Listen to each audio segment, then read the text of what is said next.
Me gustaría comenzar saludando, que sé que nos visitan aquí tanto representantes de los sindicatos de la función pública como muchos de esos trabajadores afectados, ¿no?, por esa situación de temporalidad que tanto nos preocupa. Me gustaría comenzar mi intervención con una precisión inicial, que creo que es importante. Cuando hablamos del personal al servicio de las administraciones públicas, hablamos de las personas pues, que posibilitan los servicios públicos, que permiten que nuestro Estado, con mayúsculas, tenga sentido. Y no es una cuestión menor, porque la fortaleza de una sociedad se mide no solo por los datos macroeconómicos, por los datos del presupuesto, sino también por cómo atiende y cuida su entorno natural, cómo cuida a las personas, y eso solo se puede hacer con una administración fuerte, no nos confundamos. Y la administración la hacen las personas. Y hay que señalar la responsabilidad de los gobiernos con su personal, porque también se puede medir un Gobierno por la manera en la que cuida al personal que presta los servicios públicos, que hace posible que toda la maquinaria funcione y que el estado del bienestar, que el estado social despliegue todos sus efectos. Y la verdad es que España en general no sale muy bien parada de este juicio, si tenemos en cuenta los pronunciamientos de la Unión Europea. No sale bien parada Andalucía y es verdad que el problema viene de largo, pero eso, señor consejero, no exime un ápice de su responsabilidad para esto que estamos hablando, porque los problemas se han creado por un abuso de la ley que se ha cometido, es verdad, por todos los niveles de la Administración. Por tanto, y desgraciadamente, es un problema extendido, pero que, con independencia de quiénes son los culpables, lo tenemos aquí ahora y hay que resolverlo. Hace no mucho hablábamos de esta cuestión con motivo del Decreto Ley 1022 y hablábamos aquí en la convalidación de los problemas que se podían plantear y que ahora estamos viendo. Decíamos también, como esto tenía como origen, ¿no?, esa ley a la que usted tanto ha aludido, la Ley 2021, que tiene objetivos loables, pues dejar la tasa de temporalidad en el 8% de cara al futuro, claro que sí, impedir las prácticas abusivas que se han venido reproduciendo durante prácticamente toda nuestra historia democrática, porque esto es algo que empezó hace muchos años y que además establece medidas que son muy loables pro futuro. Pero es que eso es pro futuro, tenemos que resolver las situaciones que tenemos, como le decía, aquí y lo tenemos que hacer ahora. Al amparo de esa ley, como les decía, aprobamos un decreto ley que ya traía algunos problemas. Los problemas que traía fundamentalmente era que se habían incumplido los acuerdos que se habían adoptado con 4 de los principales sindicatos en esta materia y algunas de las cuestiones que se habían acordado meses antes, en octubre del 22, si no me equivoco, no se habían llevado al decreto ley. Y eso ya, consejero, es un tema si quiere, de voluntad política. Es verdad que tenemos que cumplir la ley, pero dentro del margen de la ley tenemos margen para hacer las cosas mejor de las que lo estamos haciendo. De eso no hay duda.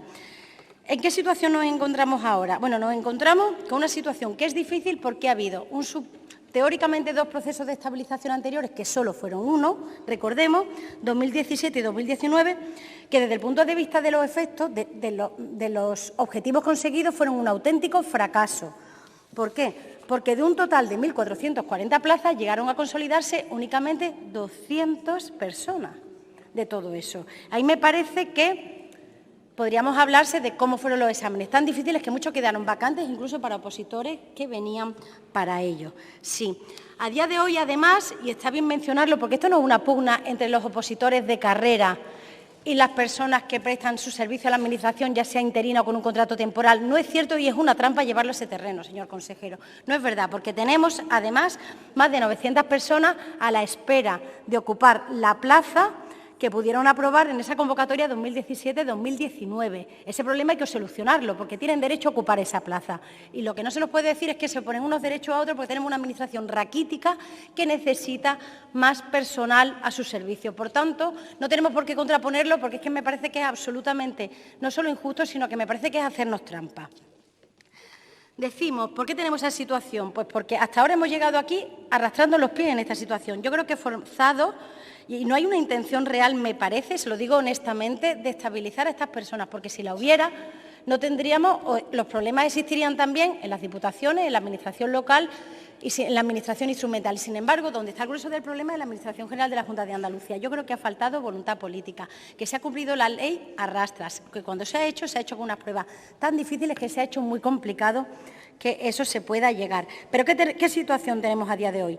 1.040 interinos en toda la Administración andaluza y tenemos convocadas, de las convocatorias 2021 y 2022, más de 500 plazas, 578. ¿Eso qué supone así a bote pronto y siendo un poco burdo en las cuentas? Que ya hay más de 500 personas que parece que estamos tirando a la basura directamente, porque hay muchas menos plazas para consolidar que Convocadas, por tanto, ¿qué personas en una situación excepcional? Se trata de hacer simplemente las cuentas. Además, cuando uno mira las cuentas, están repartidas de manera desigual entre las distintas categorías, con lo cual no todas las plazas van a poder salir y se va a poder optar. Por ejemplo, 271 plazas de trabajo social frente, por ejemplo, solo 64 plazas de auxiliar administrativo, que, como sabe, ocupan el grueso, ¿no?, de esas plazas de personal temporal.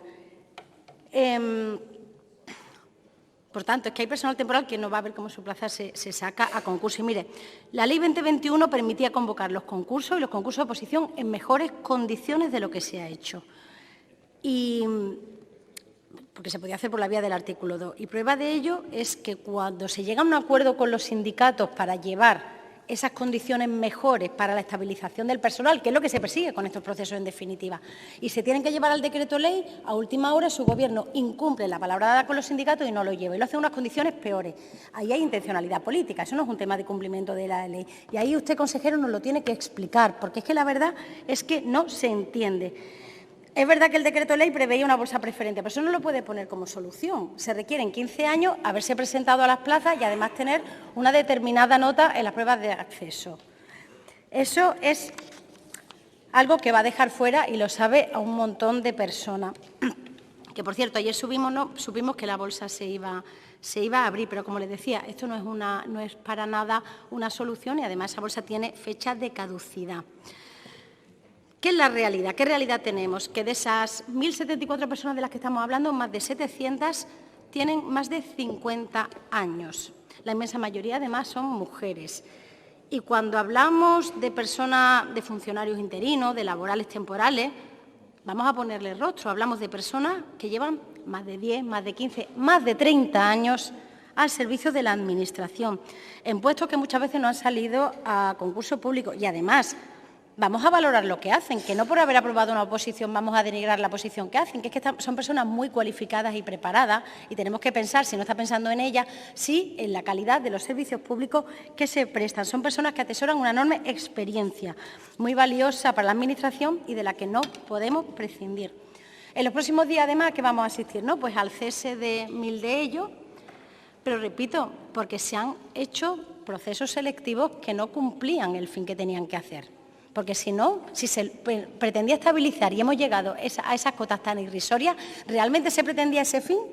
A mí me parece que no, Entonces, vamos a encontrarnos con personas en una edad difícil, mujeres muchas de ellas, que al final condenadas a vivir un tiempo de la prestación por desempleo y luego de ayudas sociales, porque no nos engañemos, el mercado de trabajo no está para personas que llevan 20, 30 años en la Administración y que tienen determinada edad. Lo sabemos de sobra.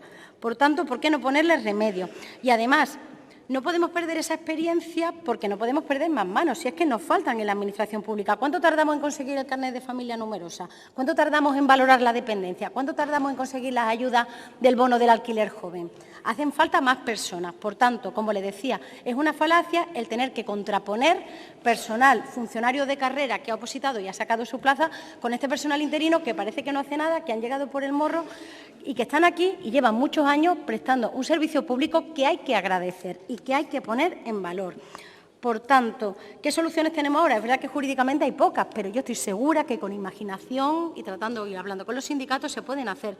Puede haber un aumento de la oferta pública convocada de plazas, puede haberlo. Y a la hora de elaborar y diseñar las pruebas, se puede tener en cuenta un poco más la experiencia atesorada y se pueden poner unas pruebas de acceso que no sean tan complicadas, porque además muchas veces eso no va en correspondencia con cómo se va a desempeñar el trabajo, sino con unos temarios que determinadas personas por su condición ya no pueden aprender. Y eso también hay que entenderlo. Después de 30 años se va a competir con alguien que acaba de terminar un grado. Pues seguramente no se pueda, pero es que no se trata de ponerlos en competición. Y le decía, por último, esto no es una pugna entre funcionarios de carrera que aprueban la oposición y el personal temporal, no lo es. Mire, su responsabilidad como consejero es dar solución a estas personas, porque primero las que aprobaron la oposición hace 3 años, hay que darles solución, pero es que además tenemos que dárselo a los 1.040 interinos temporales, pero si no lo hace por ello, tiene que hacerlo por responsabilidad con los servicios públicos, por responsabilidad con los andaluces y andaluzas, que no nos merecemos una Administración gripada, a medio gas, en los huesos y que no funciona. Muchas gracias.